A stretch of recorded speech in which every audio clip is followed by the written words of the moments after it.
children of the night. What music they make.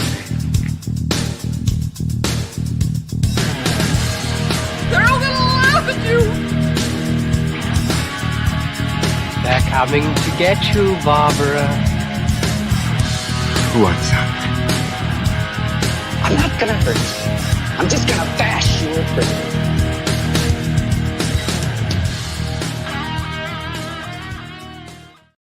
Hey, welcome to Final Guys. It's Thanksgiving edition. That's the best I can do as a turkey. Pretty good. That was not bad. You know what? And I really don't like turkey. I swear to God, we need to change this holiday. We need to mix it up because it's all food that you only eat once a year because you don't want it more than once a year. So anyway, tonight, our main feature is titled, it's given a title that has never been said in my house, Good Boy, about a dog and his owner. Can't wait to talk about this. We don't have many animal point of view movies to review on the show. This is true. And I believe it's based on a book. Really? I swear to God, I saw somewhere. Call of the Wild. Holy, wait a minute. Whoa. Sweetie Gamer, wait a second. Whoa. This is paying for many turkeys. Happy Thanksgiving. Have a drink on me. Excellent turkey impression. Wow. I'm speechless right now. And that never happens. Gobble, baby. Wow, that's crazy generous of you. Jeez. Thank you. That turkey impression I learned, it's hypnotic. So I've been working on it. It's hypnotic suggestion. This will help pay for the therapy I have to get Erin after just describing the movie to her. So, oh my God. Thank you so much, sweetie. Happy Thanksgiving. That's amazing. Yeah. This will pay for the therapy we're all going to need, spending time with family. Yes. So before we jump into all the fun stuff, Jack, we have a little bit of news to share. We got a new Monster Man out, and we're going back to school for this one. So we interviewed a professor at UConn in Storrs, Connecticut, home of the college basketball Huskies. And he teaches a class on horror movies. And I saw an article about him, reached out to him. We had him on the show, and he was amazing. Great conversation. So go check us out on our Monster Men 13 YouTube channel or get the audio podcast. Very cool conversation. What did you think of that one? I had a great time. We could have talked to him for hours. I was going to say, could he hang with you guys? Like, I know he's a professor, but you guys are... yeah, he could. We might have had a hard time hanging with him if he went full academia on us. He mentioned some stuff that we didn't know, but I feel like we brought some stuff to the table that got him. Oh, I gave him a great idea for a movie book pairing. So, yeah, that Nice. was really fun. He's a good guy. And biggest shock, we're doing episodes of Monster Men after Halloween. Normally, we go into hibernation for a year. yeah, we're doing another one next week. Yeah. Wow. So this episode's out now? It's out now. Oh, very nice. Very nice. Just dropped. I think the quickest turnaround we've had on an episode. I didn't get all the stuff done till Sunday night, so I didn't put out till Monday morning, which is not the best time to release something, but I needed to get it out before Thanksgiving. So. Jack Flash 8218. Hunter didn't mention mops, did he? No. This was an intelligent conversation with the teacher. Come on. I saved the mops. Classy. Yeah, I saved the mop stuff for the likes of these jamokes. Jason, what's going on with you? I work. And I work. What was I doing? Oh, we have 2 movies coming out this week. One is called Stranglehold. It's a Filipino action movie that is bonkers. It has Vernon Wells, the villain of Commando, playing essentially the same character in this, but even crazier. And it's So it's not going to shoot you between the eyes. So we got that. And then we have a science fiction horror film called Despiser, which is full of PlayStation 1 level special effects. It is quite the sight to behold. So Wow. it's gonna be a good Thanksgiving week around here. I see packages building up behind you, or Yeah, I got a couple. Some I still have to put away from the last time. I'm stupid and slow. So that's all right. Look, we got a lot going on. We're trying to cram work in 5 days of work into like 2.5 days at Yeah. most, and yeah, it's then been a you got lot. prep for Thanksgiving. So yeah, it's a ton. Who has the words that go along with the drinking? I got them right here from Sheridan Bradford. I don't know where the accent came from, but take a drink. If you hear Jack say Indy, Scarlet, or Fox, if Hunter says Bandit, Retriever, or POV, I already did. if I say budget, lung, or dialogue, or if any of us say the bonus words Thanksgiving, dog, or millionaire. Just Wow. million. Or million. Did I say millionaire? You Yeah. did. Oh, all right. I was dreaming of how I'll never be a millionaire. That was apparently what I was doing there. I hope that I'm super famous when I'm dead. Never get to enjoy the riches. Yeah, I don't want to enjoy the fruits of any of my labor. I'm just gonna, Swamp Monster Massacre is going to blow up. right? They'll be like, little did we know this was the best horror novel written in the 21st century. I love All that right. book. People will start referring to their great work as this was his Swamp Monster Massacre. And where they'll find my grave and just lay mops on it. And Bigfoot feet. Like plastic cats. Amazing mop. All right. I need some news in my life, Jack. Give me what I need. It's the news. Yay. Okay, we're going to start off with a tip of the cap to Udo Kier. The legend passed away, 81 years old. Is he one of those people you think is pretty amazing he made it to 81? I thought he was older than 81, to be honest. So did I. I remember when he was in Blade, he looked like he was 70. Yeah. It was So, like yeah. 25 years ago. I get the feeling he partied hard. What do you think of when you hear his name or see him? I think of Jason. But is there a movie you think of? Well, the one I think of, my first recollection of him was Andy Warhol's Dracula when I was in like junior high school or something. Wow. I didn't like the movie. Well, nice 2008C actually gave the answer I was going to give, Barbed Wire. Oh, nice. The Pam Anderson barbed wire? I saw that in a midnight showing the first night it was out. It was me, my friend, one woman around us, and a dude in a trench coat sitting in front of us in a leaky movie theater. It was just porntastic. Wow. I think of Blade. Probably the first thing I recognized him in that I would have rewatched. He's just a great semi-villain in that, I guess. He's good. He's one of those great guys death he just pops up and stuff. They're like, oh, Udo Kier's in this. You know, we're running out of Udo Kiers. We're running out of those kind of like character actors that you see them and you go, oh. But that guy. I'm psyched, yeah. Oh, the guy, God, now I can't think of his name. From 8mm, the villain. Oh, yeah. God, why can't I think of it? Peter Stormare. Yeah. That's like one of those guys. Like they're a dying breed. When you see him, you're like, oh, I'm in for some crazy shit. Exactly. Think about the bad guys at 8mm. Yeah. I mean, my God, what a rogues gallery. So good. I need to watch that again. I love that movie.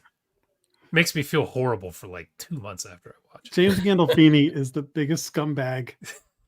And he's just one of the gang in that movie. Yep. I love Gandolfini and True Romance. Yeah. Oh, that movie's great. I hate to say this, I have never seen True Romance. God, Jesus! It is just a weird blind spot. I own it. I just have not watched it somehow. What? Okay. Is True Romance the one where Gary Oldman does the Jamaican guy? Yes. He's so that movie. Is that the movie that Christopher Walken Yeah, it is. Christopher Walken and Dennis Dennis Hopper. Hopper. That is the best scene like in movie history. By the way, and people would promote that scene if not for the subject matter that was being discussed. If it was changed, you'd see that scene everywhere. Yeah. People talking about it, but they feel very uncomfortable. I just remember being at work and that came up and somebody went to bring it up on YouTube and we're all like, we should probably leave that and just watch it on your own sometime. Jason, so you know, Patricia Arquette is maybe the sexiest character ever on film, in my opinion. Really? And she tastes like a peach. You'll know it when you see it. I guess I will understand that when you will never watch it. Oh. I do need to watch. It's one of those that I don't know. I don't know how. A Tarantino movie. We digress. Tip of the cap to Udo Kier. God Tonight's bless. news is dedicated to Udo. And barbed wire. Freaking barbed wire. It's so bad. It was. The most interesting news, and this is why one of the drinking words is Scarlet. So, whoever it is, I think it's Blumhouse. Yeah. They bought the rights to the Exorcist franchise for $400 million. Ooh. That's right. And then that Exorcist Believer made like 136 mil worldwide. I think it was 65 mil roughly in the United States. So bombed. Yeah. So they brought in Flanagan to do a sequel, unrelated. Forgot about that already. Well, they just cast it and they're bringing in the big guns. Scarlett Johansson has been cast. Oh. I'm like, oh, so they're throwing some money at this. Okay. Million. They're like, we are not flushing this down the toilet. We're going to make this work.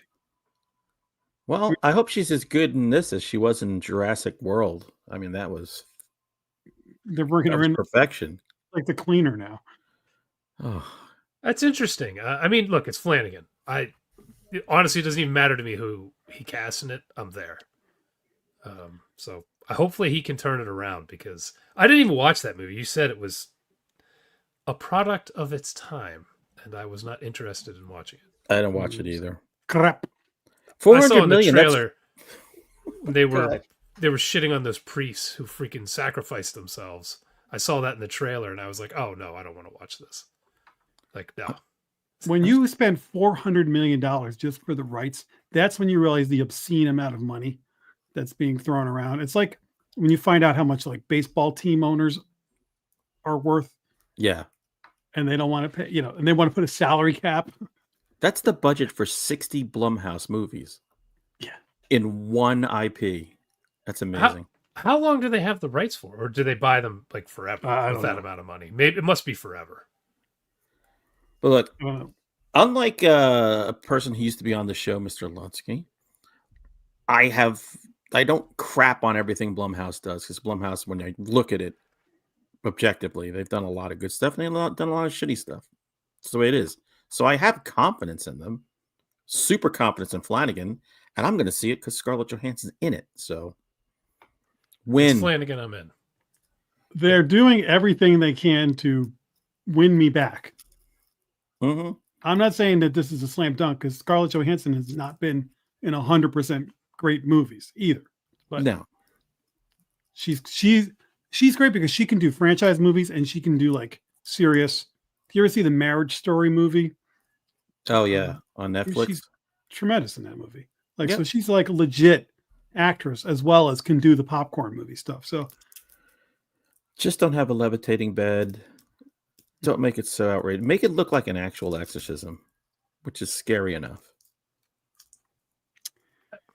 I expect a lot of supernatural shit, but it's Flanagan again. Like, right? He's good at putting a solid spin on something while being respectful to the original material. It's going to have great characters. It's going to have great themes in it.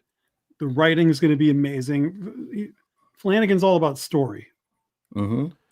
It's like, it's weird when this dude realizes writing is important for movies. I don't know. There's something about it that I appreciate.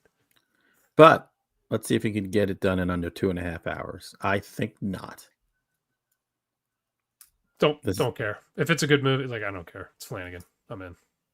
I'm hyping it up to this degree, and then it's gonna come out. It's gonna suck. I know.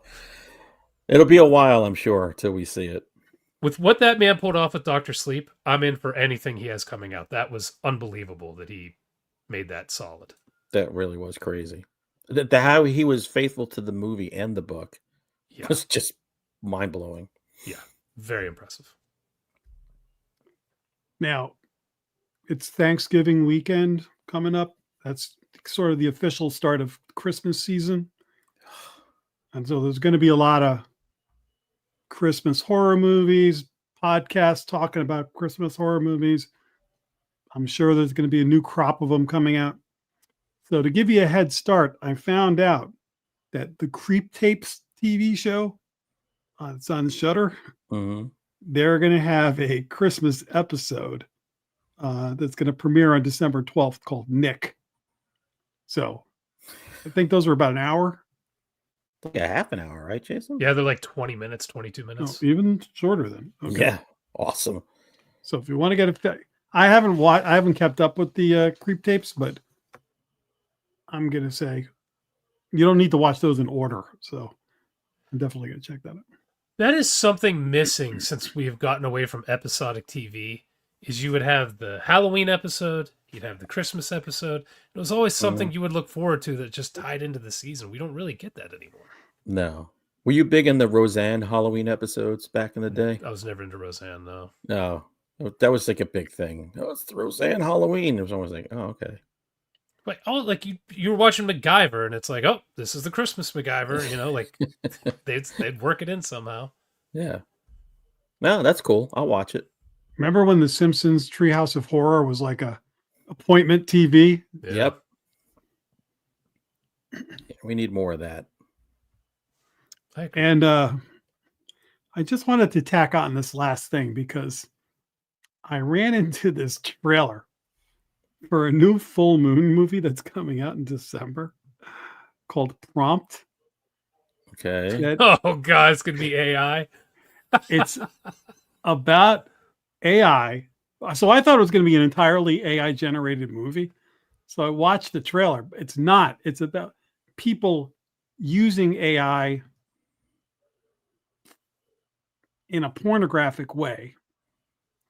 And a woman who starts falling in love or lust, I don't know. Somehow it's blending like sex in the real world with AI, and it had some clearly AI generated stuff, and then some. The reason that I'm bringing this up is if you watch the trailer, it looks like a throwback to the 90s erotic thrillers that used to come out all the time. That I was just like, oh, I know it's full moon. So, you'll know the level of special effects. Oh, yeah. We're talking about here. But just, I was like, I just was cracking up. So I wanted to put this on people's radar that if you're looking for like a throwback, this looks like it could be kind of. That's their wheelhouse kind of the last few years. That kind of like a lot of Darcy the Mail Girl is in a lot of these movies. So it tells you what lane they have chosen to go. I did not know this. That's crazy. Full Moon's bringing boobs back. Somebody needs to do it. Somebody needs to take this and run. Remember when like every other movie was an erotic thriller? Like it was. Yep. Dude, there was a channel dedicated to it called Cinemax. Which HBO then says, we're going to change our name to Max. And everyone thought they were getting Cinemax. And going, wait, where's the softcore porn? Damn it. I need some Bear Wench Project. I have not seen that, but I'm curious. I saw that on Cinemax. They always have thighs. The Bear Wench Project, I remember, because everybody would like go out and stuff, and then you came home, and then like if you saw your buddies like a day or two later, you'd be like, "Yeah, the Bear Wench Project was on last night." Oh yeah, I caught part of that. Like it was like water cooler talk. And then subtext at the water cooler, you're all talking about masturbating. Wow. When Yeah. Shannon Tweed ruled the world. Nobody just went that far. What was your favorite part? AKA, when did the pants come off? Oh, did you see that movie? I saw a few minutes of it. I got really tired and I went to sleep. So I don't know how much nudity this thing's going to have, but just the trailer, I was literally laughing out loud going, wow, they've added the hot trend of AI with a throwback to like 90s erotic thrillers. Like, just cracked me up. So Color me Bring in. it on. So we're looking for a main feature for Christmas. Maybe that'll be it. This might be the first time where you mentioned movies in your news report that we don't want to kill ourselves over any of them. I want to see everything you have described. Yeah. This is our Thanksgiving present. We're giving thanks for good shit to come. Thanks. for Gobble booze. goggle, mothers. All right. Hey, now we might go from that high to really low, depending on what we all watch. So get ready for, what we waste our time with.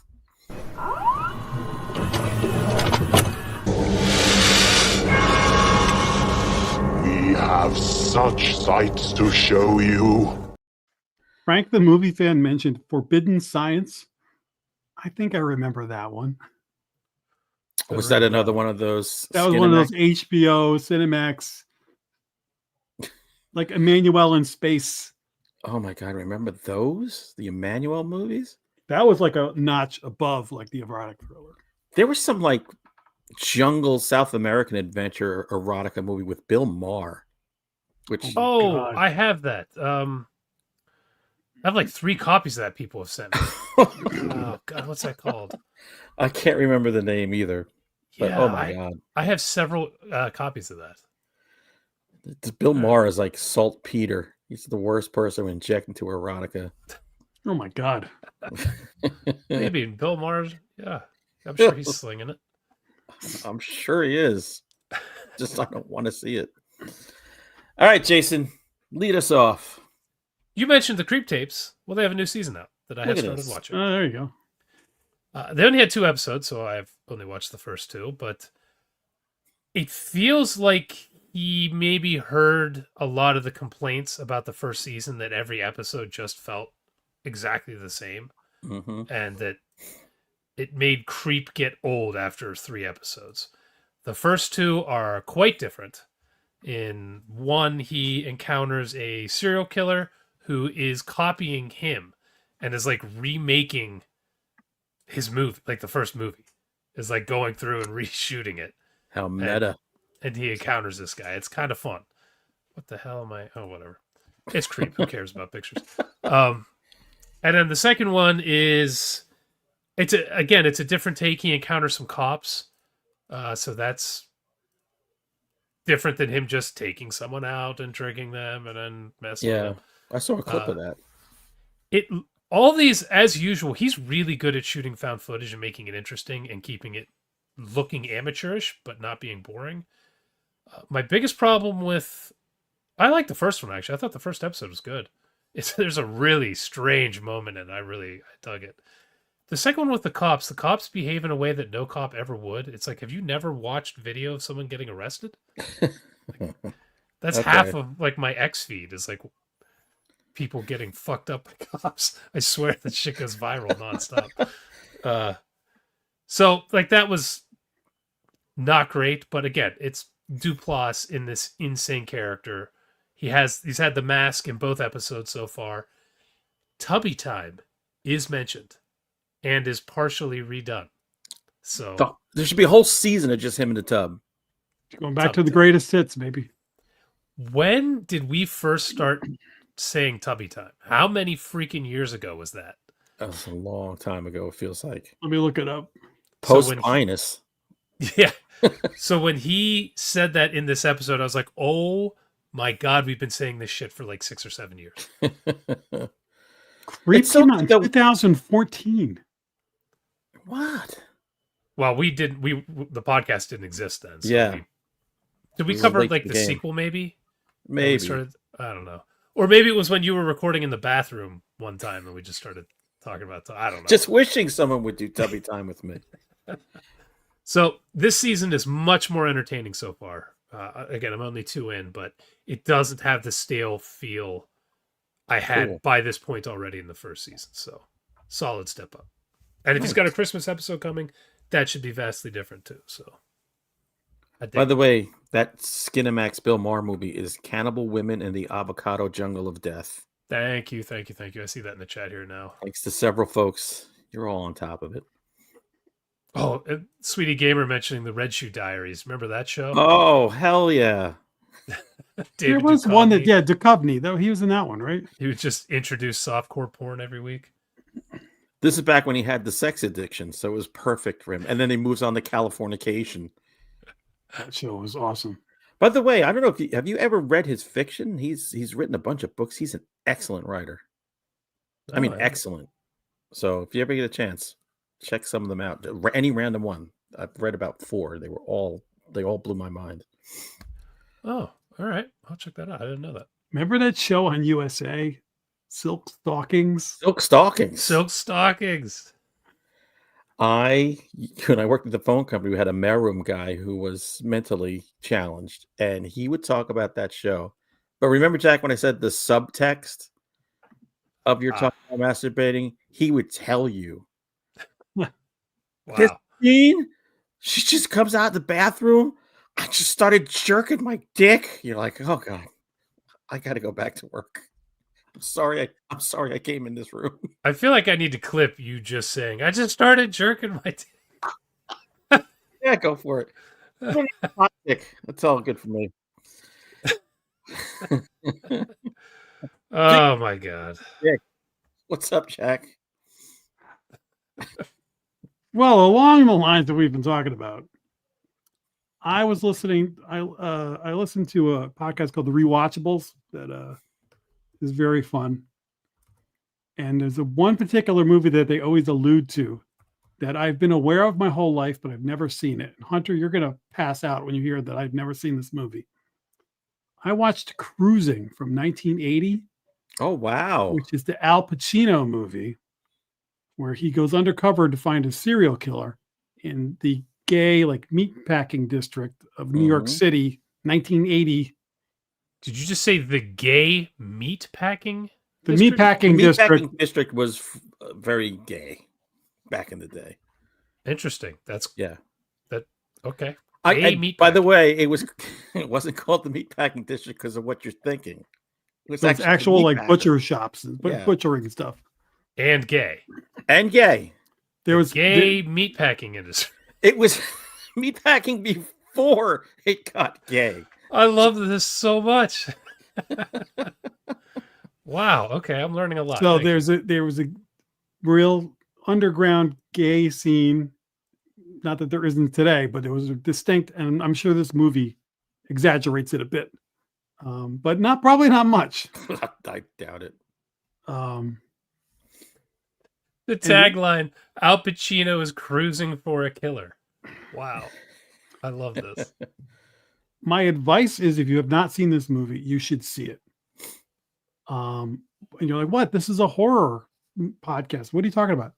This movie, he's hunting a serial killer, and there are very like giallo Italian horror movie vibes in this thing. It's totally in the Venn diagram of horror, but it's not quite a horror movie, but it kind of is a horror movie. But like 8mm that we talked about earlier. Yeah. I think it's in that kind of area. The scene, Al Pacino's performance, you have to see. There's a dance at one point that is the moment of the whole thing. But my advice would be watch this movie, then do a little bit of a deep dive and find out, because there was some stuff that stuck out to me. So I watched it, and then I listened to the podcast where they talked about it. And I was like, oh my God, things that I just sort of noticed and was stuck in my head.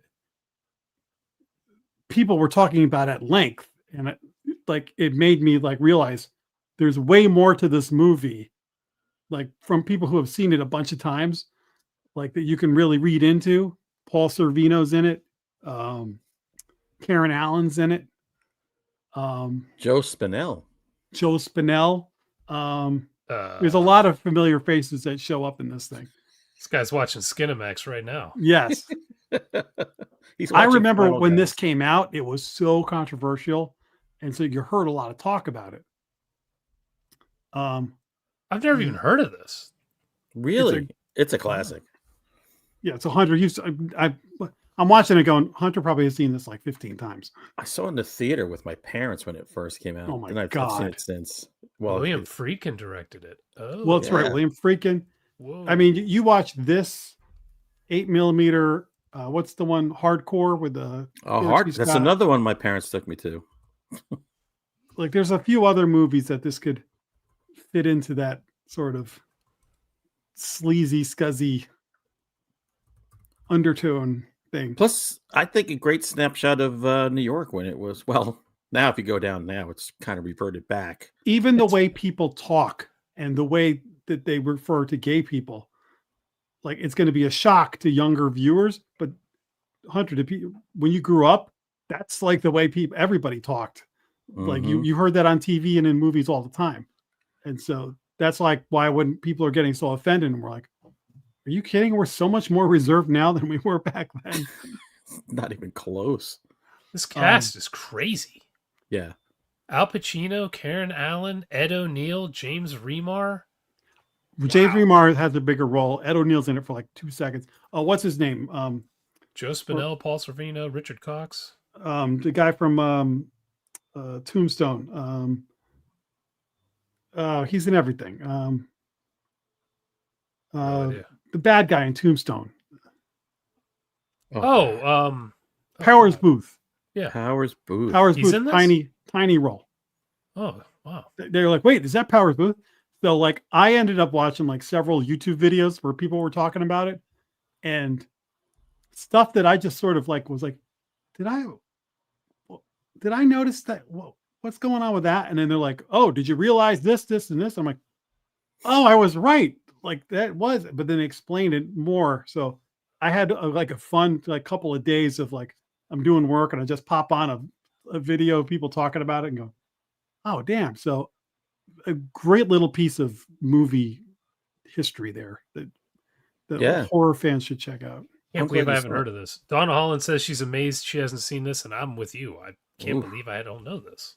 We all have homework now. It's a long weekend. You all know. Bold choice for Pacino. Dude, if all of you are at your parents' in-laws' houses, you should whip this out right after dinner and make everyone watch it. That's the way I would have put it. Damn. And you could talk about the ending in this movie for hours. Wow. I got to rewatch this. It's been a while. See this. It doesn't have that many ratings on IMDb either, so apparently I'm not the only one who's not familiar with this. It's crazy. But at the time, it was considered like, boom, like a must-see movie. Yeah. Nice. All right. Good choice, Jack. By the way, the meatpacking district. Gay meatpacking. Well, then it started to morph into that was where all the swingers and swinger clubs and sex clubs were. And I went to one of them. And Jack, that's when I wrote that book with the set in the sex club. I did a little research. I thought about that book when I was watching this. Saw things. I'll just give a quick. A friend and I, he was like, I got to pee. Oh, yeah, I got to pee too. So we went to the bathroom and there were just men sitting in the urinals just covered in pee. And I was like, well, we're not peeing in here. And then my friend said, should we open the stalls? I'm like, no, we should not open the stalls. So I read this book on a plane on a business trip when I worked with him.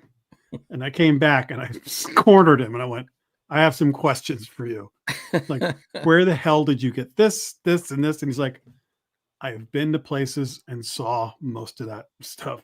Dude, it was crazy. There was one hallway where there's wicker baskets hanging from the ceiling, and there are all these naked men who turn out to be like these CEOs from all these Wall Street companies, just swinging in the basket, jacking off, just watching people just walk. That should have been your drinking word tonight.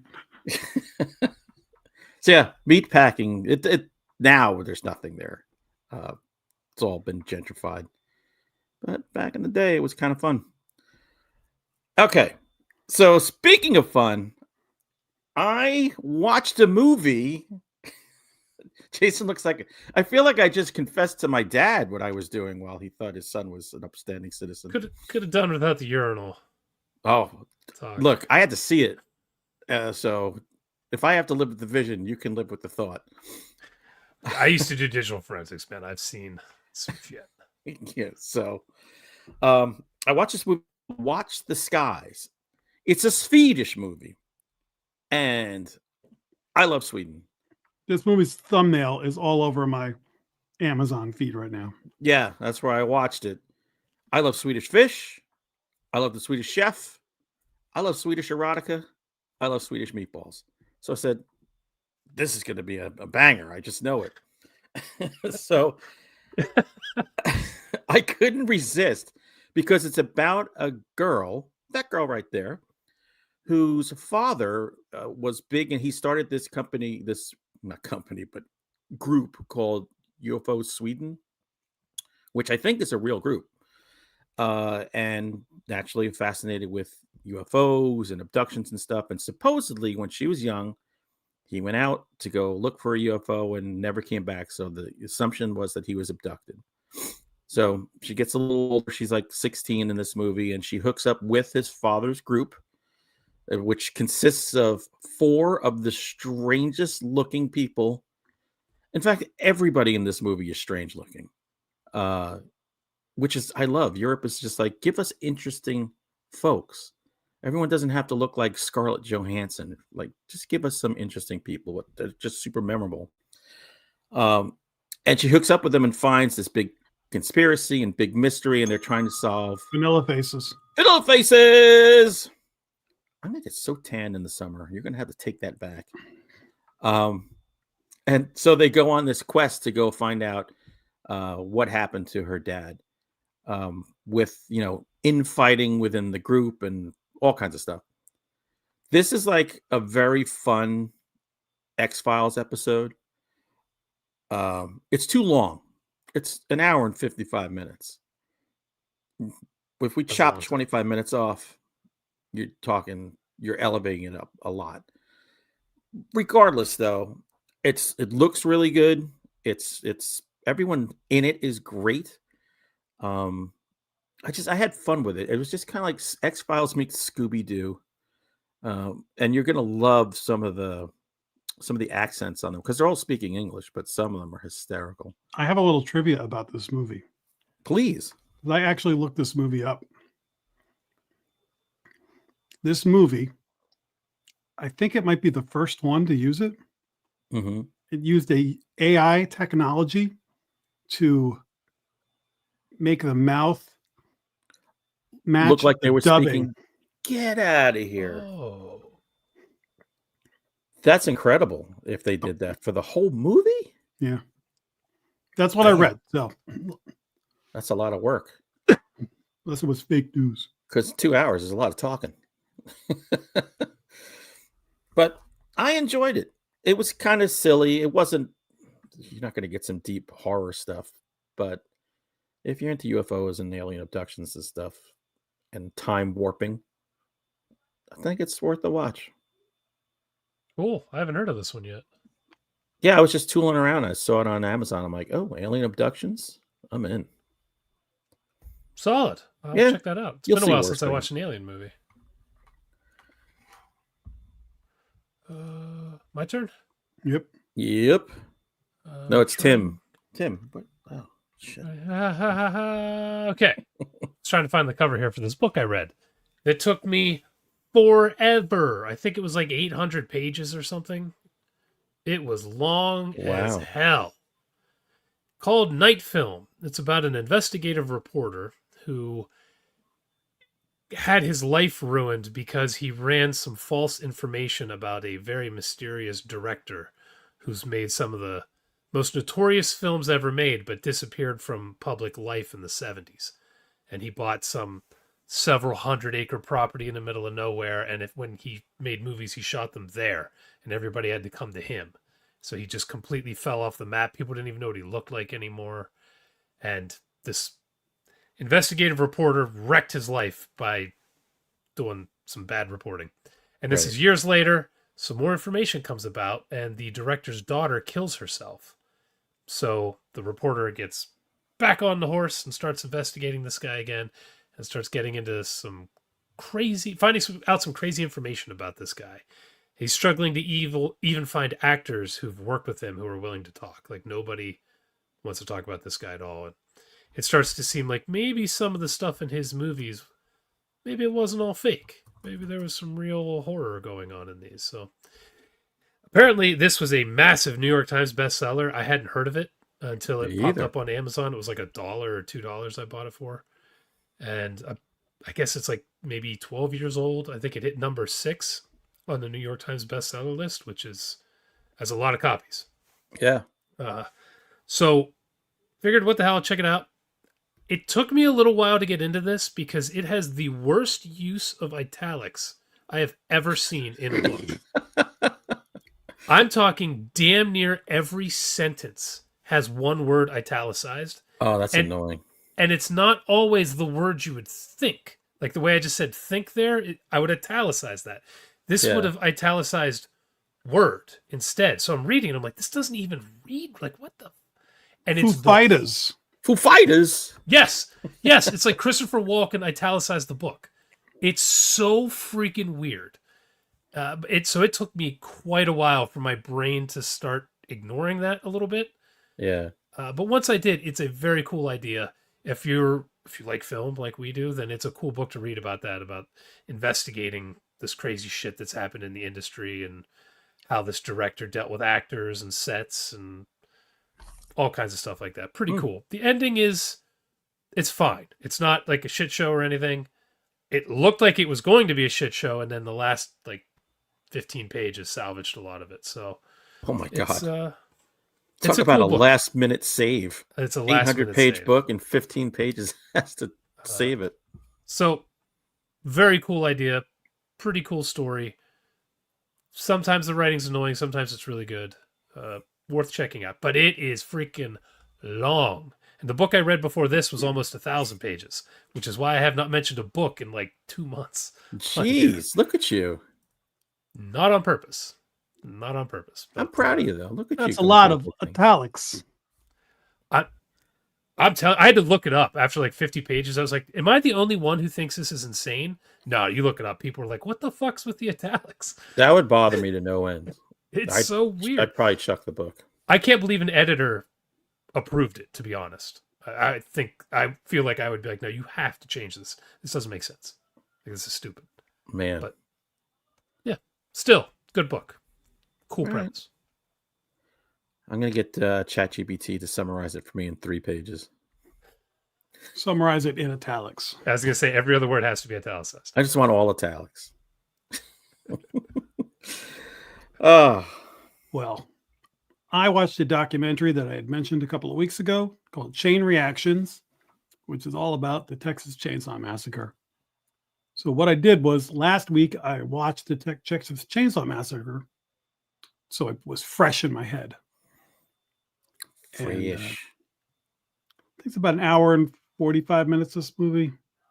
They talked to Patton Oswalt and Stephen King and some other like people in the film industry. Patton Oswalt. Guy who did he's everywhere now. He's everywhere and he loves talking about movies. Do you know who he is, Jason?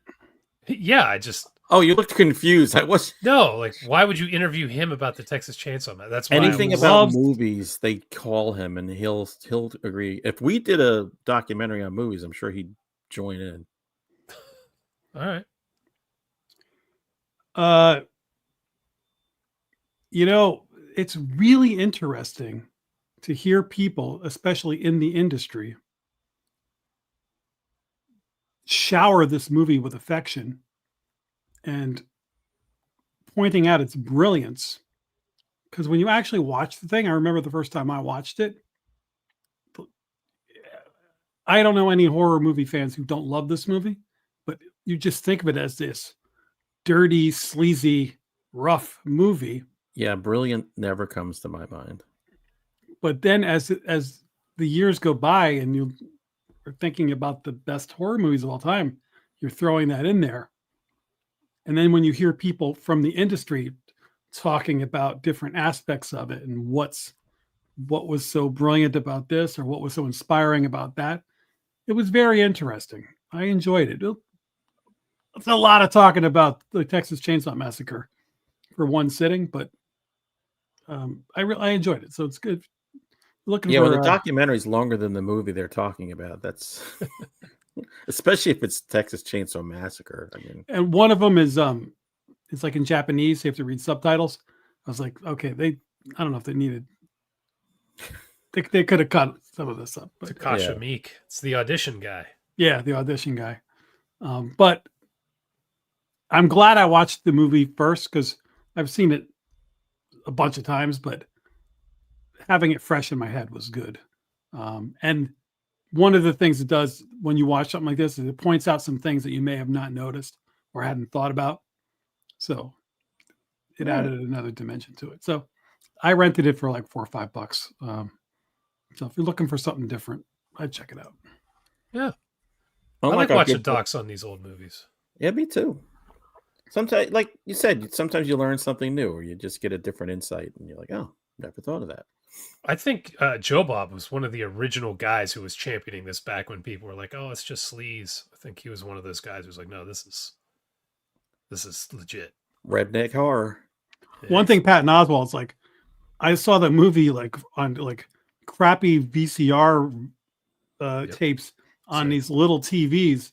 Because then I watched it on my big screen TV, and I'm like, oh my God, I didn't realize that the lampshade was a person's face. Like, right.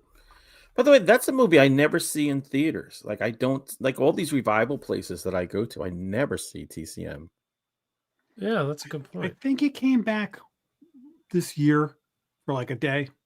That's ridiculous. A day. All right. Well, I went to Shudder because I said, other than Joe Bob, I got to get my subscriptions worth out of this channel. And I saw it's in the new releases, The Retreat.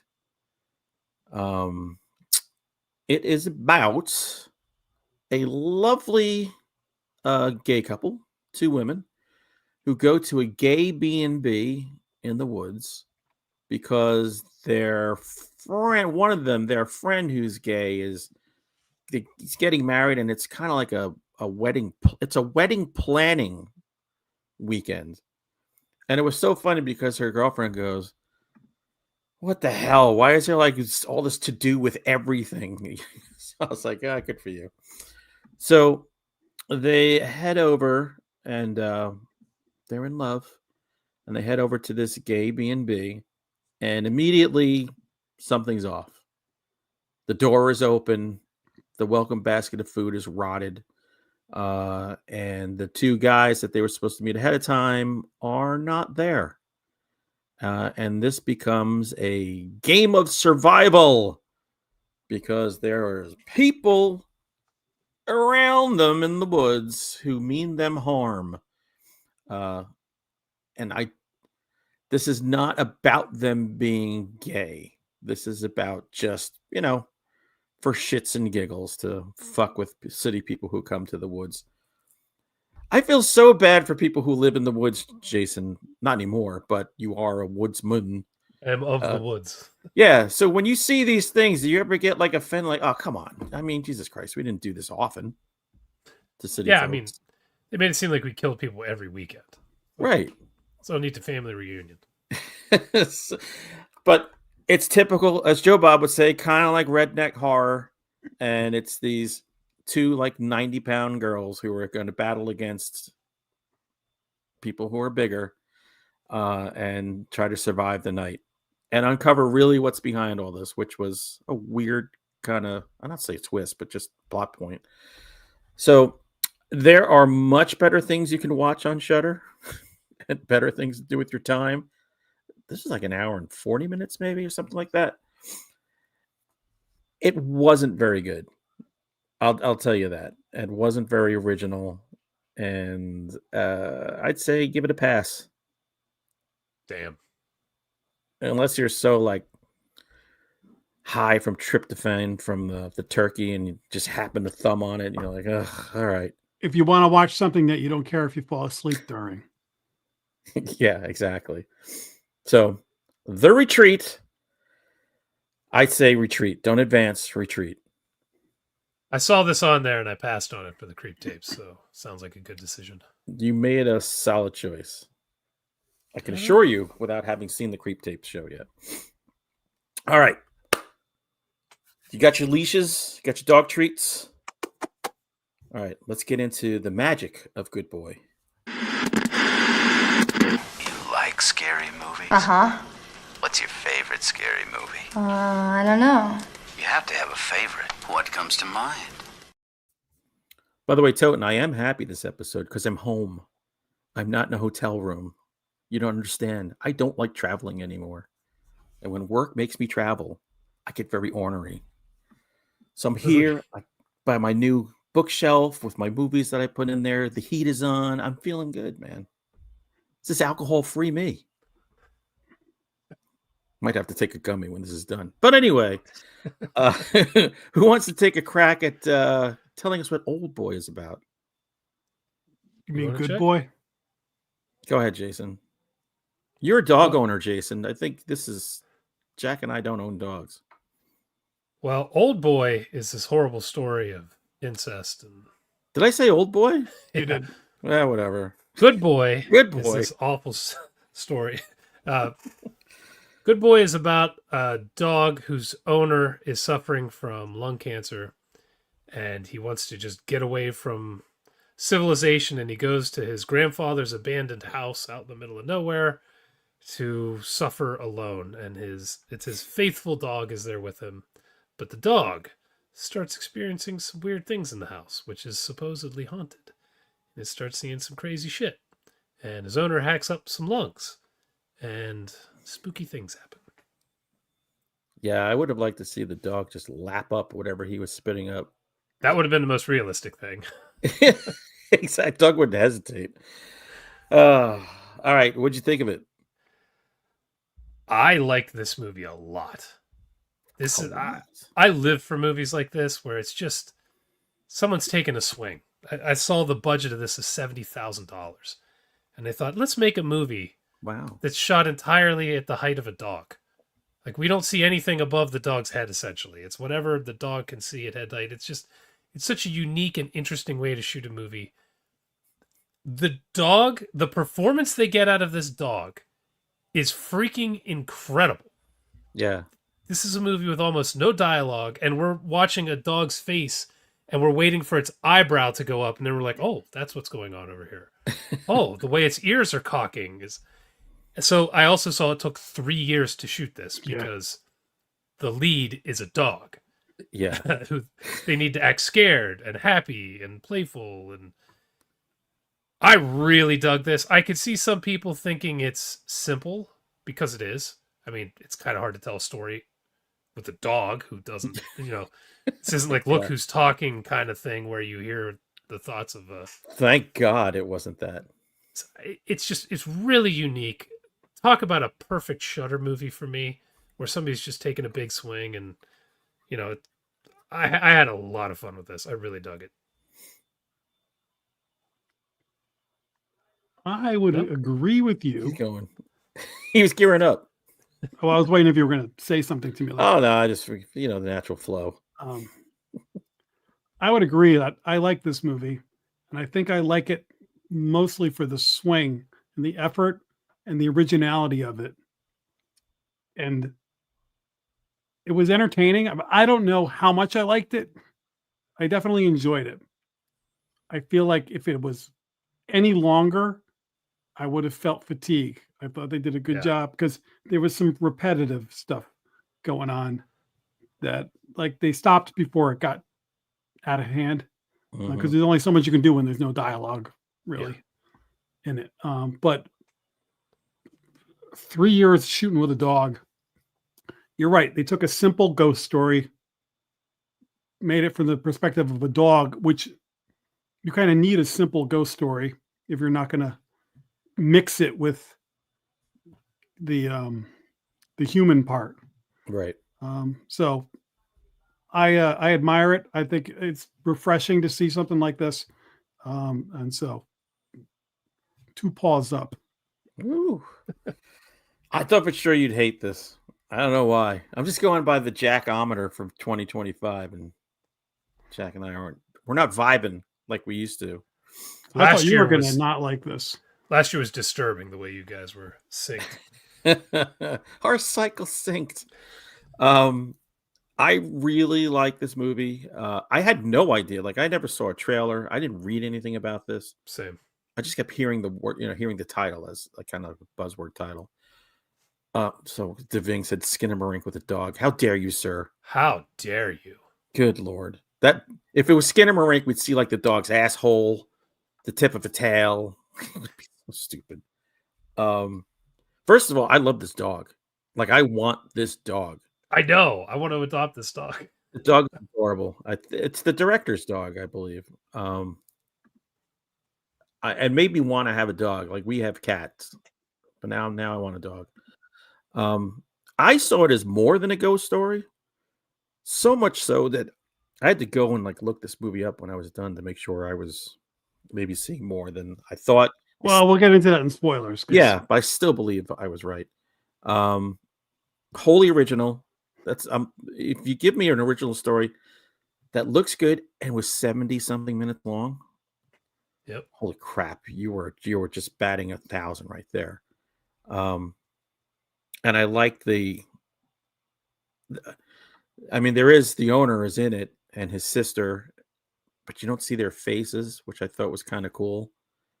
Someone in the chat here said it reminded them of Peanuts. Yeah. But yeah, I thought this is a really good movie, and I can't believe the budget was so low. Jesus Christ, how'd they make it look that good for nothing? That's amazing. $70,000. Yeah. We haven't talked about who's in this movie. Who's in it? What? Who played the father, the dead father on the VCR? Oh, that's right. Larry Fessenden. Yeah. I Oh forgot. yeah. It took me a minute to realize that was him. This movie stock shot up through the roof when I was like, Fessenden. Oh, I saw that crazy bastard. I was like, immediately like, oh, I got him. I see. At first, I'm going, is that Larry Fessenden? He looks too clean and put together right now. It looked like he cut a couple inches off his hair, which right, and it was combed. It didn't look like he's happy. He looked good on that grainy TV though. So yeah, extra credit for getting him in it as well. So I'm saying I'm 2 paws up. This might make my list by the end of the year, which is fast approaching. I have a feeling this is going to be on my list, even just for the swing alone. I mean, that's how I was feeling. I was like, if this makes the list, it's going to make it on the swing. Yeah. We bitch constantly about things not being original. Are you going to see a more original movie than this year? I mean, I'm going to make one from a cat POV. Where just shit goes on and the cat just walks away. Fuck him. It's just sitting there watching shit happen. Doesn't care. When we get into spoilers, there's some stuff in spoilers that we get to that, Hunter, you're alluding to, that do sort of elevate it from a ghost story that I also think it gets bonus points for. So I just hate to think that dogs have nightmares. True. That was rough. Before we get into spoilers, I had 2 things I wanted to mention. One, I don't know if most of the budget went to the camera and the lighting or whatever, but this movie looks freaking great, considering most of it was shot with the husband, who was the director, and the wife, who was the producer, and their dog in the house they were living in. It looks really good. Like, really good. Even shot in low light, where usually it can be all washed out or overlit, it looked really good. It looks absolutely phenomenal. I was blown away by that. And the other thing is, I think they stuck the landing. I think this would be a hard one to get right, and I think they did it. Yes, I thoroughly agree. Yeah, I think a lot of people will the movie when I start looking up articles and interviews when it's over. Yeah, because I just want to linger in it a little bit longer and learn more. Yeah, it's usually a good sign when I'm immediately looking the movie up. Like, how the hell did they make this? Like, how much did this cost? So, did you guys feel that the owner, the masters, the voice Sounded like Josh Rubin. No, I didn't. I didn't. Yeah, that didn't hit me. I thought it was him or the guy from Veep, the tall guy from Veep. I might have recognized Foley in the kitchen sink, but I didn't recognize his voice. The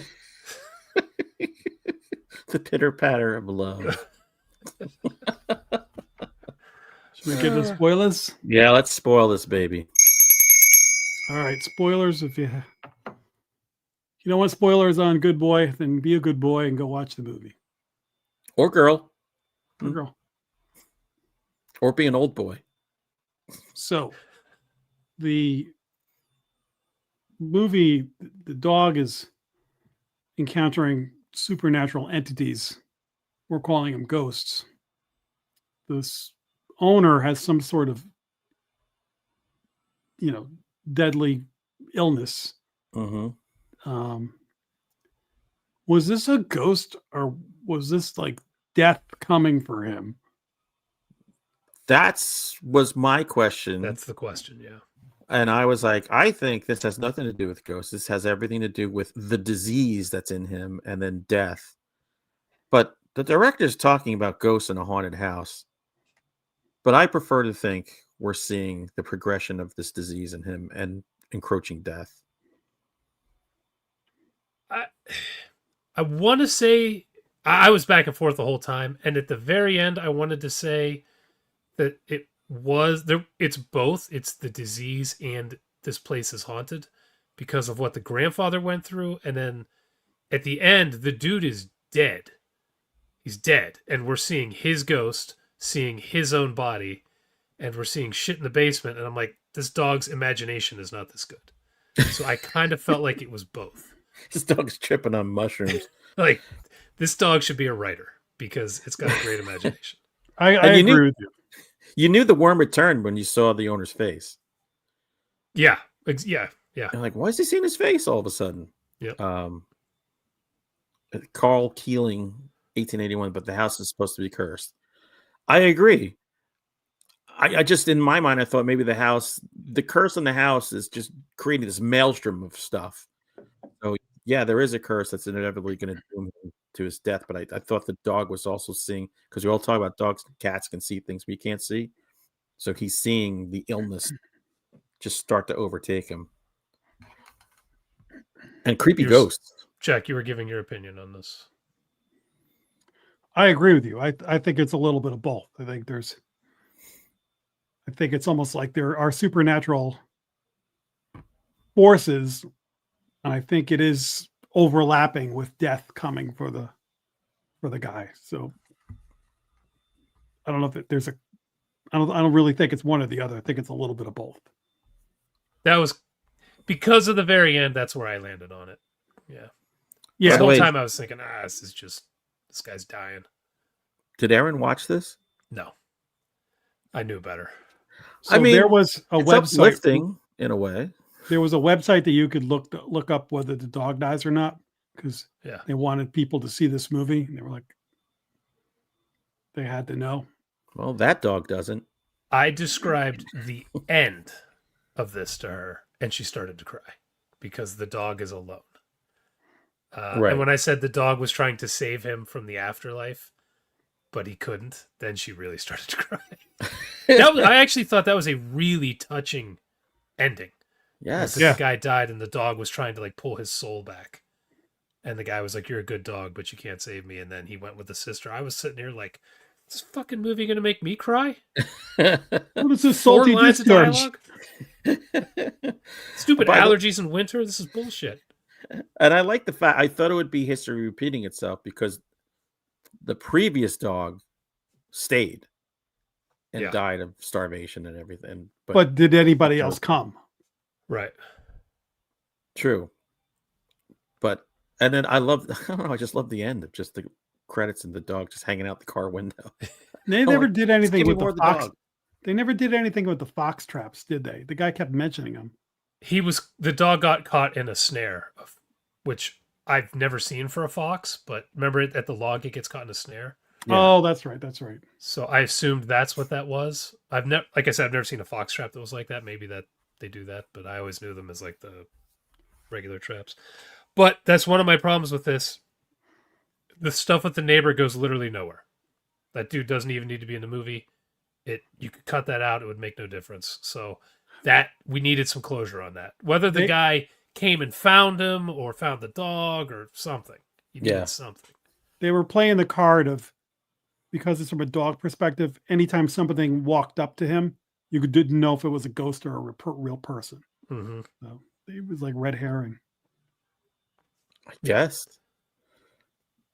So yeah, that when it's caught in the snare and then it's just at the doghouse chained up, I was like, oh, we could have used some kind of story here. Yeah. All right. So I walked away for 30 seconds, and all of a sudden he's chained to the doghouse. Why? What did I miss? He got caught in the snare. Somebody walked up to him, which looked like it was the cancer ghost thing. Mm-hmm. But then I was assuming it was the neighbor, but we never see. And then it's at the dog box. There's nothing between. Huh. Doesn't the owner lock him up? Yeah. He does, but but why? But who gets him from the log? Yeah, I don't know how that happened. That was not a good storytelling moment there. Wait, so if the dog has missing time, is this an alien movie? Dude, the dog is unconscious a lot in this movie. I know. It definitely has CTE. It's like it's got the vapors. Oh, I can't handle this. And I also thought there should have been more tie-in with the grandfather. What happened there? How did he do? We're watching these tapes at the beginning, and then we just forgot about that. Like that just, that went away. Yeah, there was a lot of vagueness to it. Yeah, so storytelling wise, we could have done some more. And I understand, like, you're shooting a movie around your dog, so it's going to be limiting. But if you're also shooting VHS tapes, it's not that hard to figure out a little. You know what I mean? Shoot a couple more inserts, and although maybe they had Larry Fessenden for like 6 hours one day, so you got what you got. Maybe That's it. But it was so shitty. You could have shot someone else from the back. You know what I mean? Called Larry on the phone and just recorded him from your phone. True. Saying a couple things. Just say some crazy shit, Larry. It doesn't matter what. I'll figure it out. Did you like the creature, like the ghost effects? I did. Surprisingly well done. Again, $70,000 budget. The ghosts at the end were a little CGI-ish, but at that point, when you're thinking about the budget and how quickly it goes, right? Because most of the movie they just do a lot of shadows and creepiness with it. I like it reminded me of the ghosts. Remember that movie We Are Still Here? Another Larry Fessenden movie with Barbara Crampton. Yep. With really cool ghost effects. Yeah. I like those ghosts. Ghosts I like are this creepy. one. Those are like the burnt ones, right? Yep. Those are the crispy ghosts. That movie I have watched. My wife loves it. I've watched it 10 times. It makes less sense every time I watch it. Talk about plot holes the size of the Grand Canyon. But whatever. But creepy ghosts. Creepy ghosts, so it's okay. I was trying to think of any other. Oh, sorry, go ahead. This dog is great, but I don't know. I think I haven't put a lot of thought into this, but the number one horror hero dog for me, probably Nanook from The Lost Boys. Oh, yeah. That dog is awesome. I was so impressed with the performance of the dog in this movie. Like, I can't even tell you the shots they got of this dog. And then when I looked it up, that's why it took 3 goddamn years, because they're shooting a dog. And then I was like, oh, okay. Because I was like, how the hell did they get its eyebrow to raise? And because at the beginning, the emotion on its face at the very beginning of the movie, I thought was CG. I was like, there's no way they got the dog to emote like this. Yeah. And it's like, oh no, they probably spent like 12 hours trying to get this shot. That dog is adorable, though. Again, though, you have to be ready for a lot of scenes of a dog. This is where the skinamarink comes in. There's a lot of scenes of a dog looking at like a wall and a shadow, and the dog looking confused or scared. There's a lot of that. Yeah. It's a dog perspective movie. Yep. So again, any longer this movie would have been pushing it. That scene where the dog's under the bed, like gets under the bed because something's coming up and feels something grab him. I'm like, oh my God. That's excellent. Again, I was like, how the hell did you get the dog to like haul ass under the bed like that? I didn't see anything back there. I was like, this is. I don't know if they're like hitting it with a clothes I wonder if there dryer. was just stuff that dog does that like he did that. So like, we got to write that into the movie. Like, Yeah. Like the Addams Family, how they do things. Yeah. The dog crawling behind his knees and he scratches it. That is definitely their thing. Like that they do probably every morning when he gets out of bed. So that was a solid tie-in. The Addams Family would love this movie. Yes. Yes. Actually, you're right. That's a great example. Yeah. I'm telling you, if you can get an original movie that also tugs on your heartstrings and adds a little fear into you, man, it's a home run for Jason's nothing budget. Screen name says it all. Performance of the year. Yeah.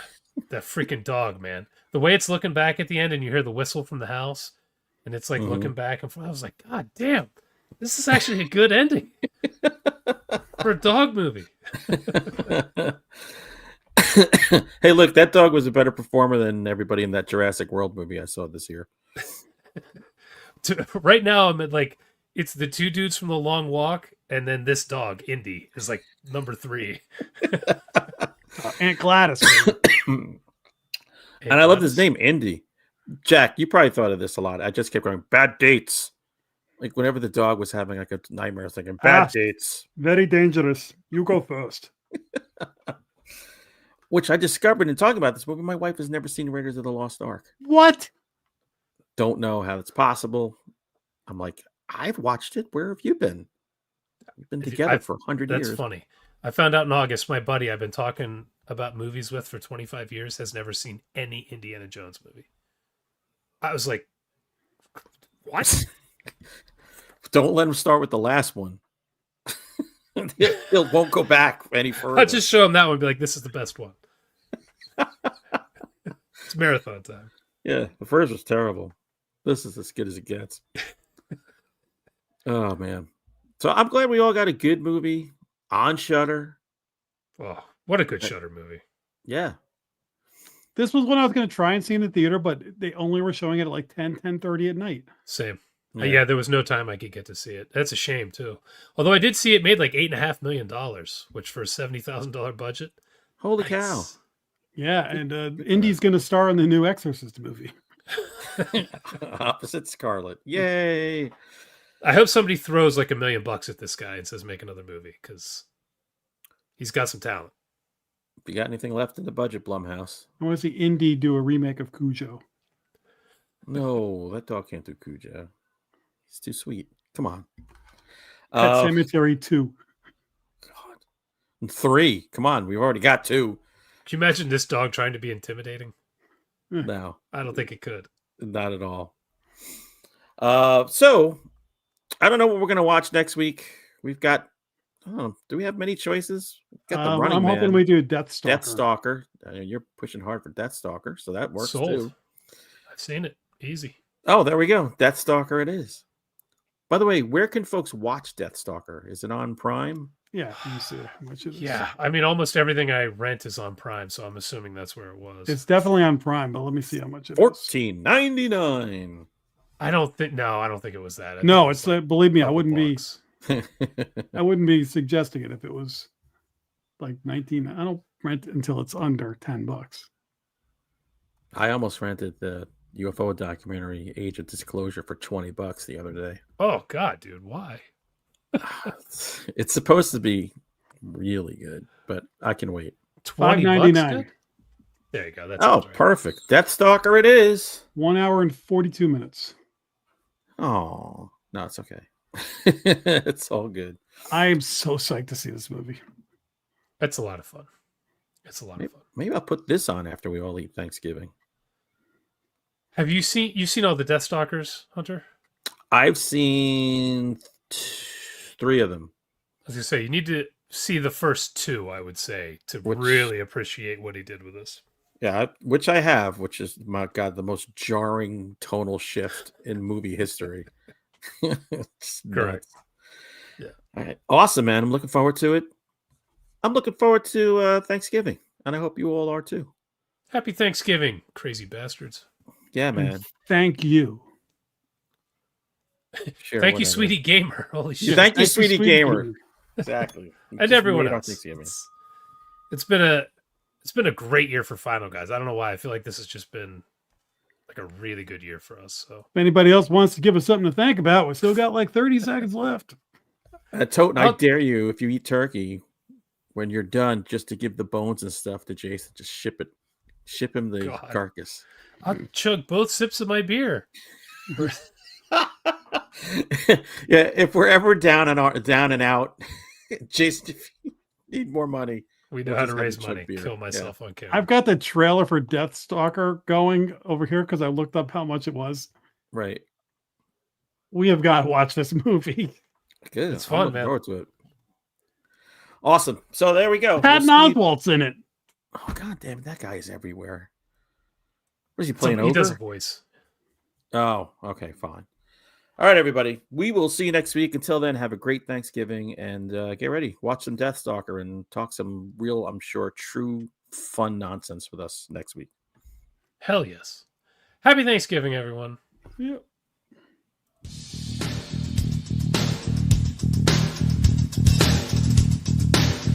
Game over, man.